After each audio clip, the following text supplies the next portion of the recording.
昨昏全台湾是拢真烧热，第一家己台南还有屏东，拢热到要37度，而且气象局预告，这礼拜嘛拢会是遮尔热的天气。估计6月初到达，热伤害患者都超过270个人。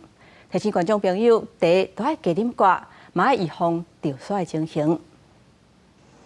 透早日头出来，全台各地拢是热昏好天，不少人将雨伞帽啊，这的防止晒伤的物件砸出来。根据气象局网站显示，如果相关喷出现伫中度前后，屏东嘉义、甲台南等地区拢测到36.9度的高温，而且未来一礼拜拢是安尼的天气。未来1周，在中南部的景山区、花莲县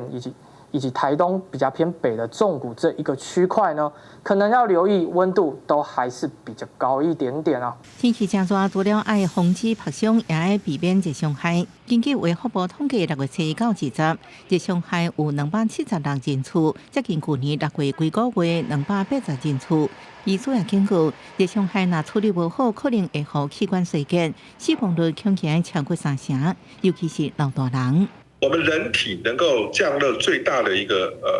机制就是我们排汗，